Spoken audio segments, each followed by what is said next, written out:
Hi everyone, welcome to Overtime Loop, the channel where we explore the fascinating intersection of AI and video editing.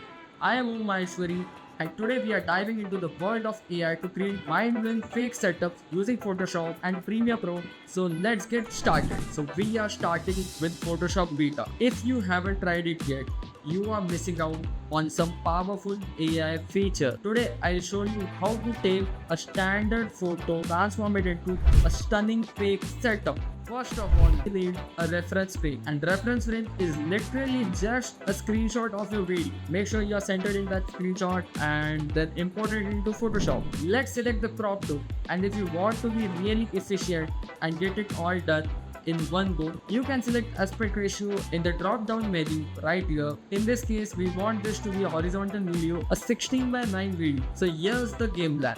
Select element you want to work, grab one of the corners and stretch it out. It's cool if you are just expanding one side. Use the grid to make sure you are perfectly aligned in the center of the frame. Once you have got that set, leave the prompt blank and hit generate. Let Photoshop work its magic. If the options you get aren't hitting the mark, just hit generate again for some fresh choices. That's how I nailed this look. But wait, let's spice up our scene a little bit more. You have got two tools in your display, the rectangle tool and the lasso. We are not diving into that just yet. For now, let your creativity run wild and whatever catches your fancy to the mix. I'm keeping it simple with a basic photo because I want to highlight how amazingly realistic look as it casts onto it. This is the kind of stuff that gets my hype about AI in Photoshop. Boom!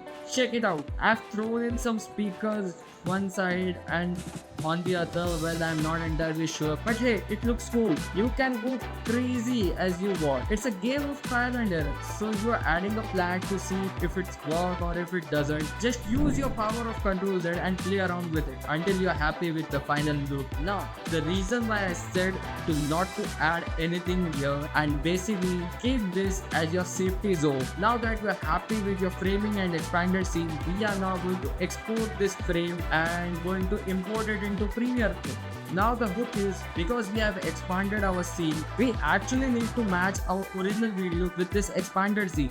So you might have to match up the position and the scale of your video. So it's time to make yourself out, and this is why you needed a safety zone. And bang on that like button, share it with your AI dude, and yeah, see me in the next video. Till then, keep it awesome.